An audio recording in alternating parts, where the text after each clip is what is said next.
expectations for this year? Just the way that the roster is coming along so far. Yeah, really excited. I think we've got a really strong group. Expectations are always high. We've got a great tradition, great history down here in RGV, and I think the expectation every year is to kind of build on that and continue on that. And that means winning a lot of games, playing the kind of fun, exciting style of basketball we're used to, and getting some of these guys called up to the NBA. And then having Coach Blair once again for another season, knowing that he's coming off, international experience, Yep. more experience, more reps, on the basketball court. Just the overall perspective of what the communication like with him and yourself about building this roster and coming along with a new season, minus championship aspirations. Yeah, I mean, he's unbelievable. He's there's a reason he's here as our head coach. I can speak for myself. I can speak for kind of our whole organization. Like, we love having JB here.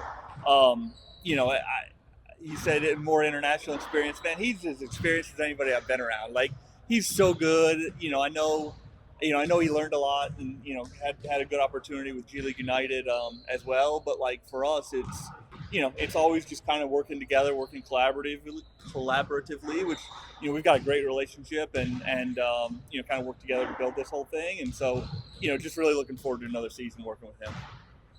Travis, I know you've seen this league grow leaps and bounds, but for you to see the internalization of this league going global, just how does that help the Vipers brand just keep improving to grow? You've got Mexico City south of us, and then got that G League United where Coach Blair participated in, and you were able to see a couple of those games.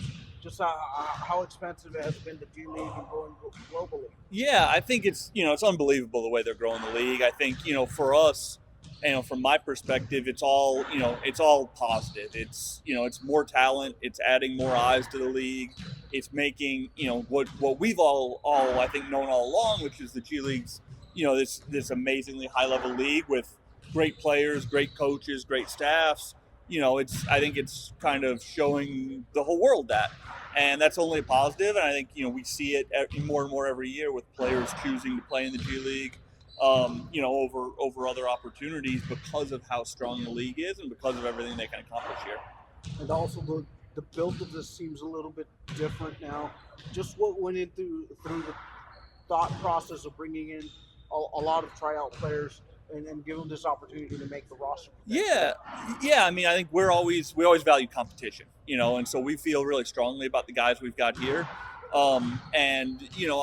Cuts are the worst part of this job for us, and I know for the players. So unfortunately, everybody can't keep everybody all year. But for us, a big part of what we believe in here is competition. And so having guys in who are competing their butts off, trying to make this team, trying to put their best foot forward is always a kind of big piece of what we want to do. And we kind of believe it rises everybody's level of intensity when you have guys that are fighting for their opportunity. It just makes everybody play at an even higher level. Thanks. Thank you. Thank you, guys. Thank you. Looking forward to seeing you guys around. Yeah.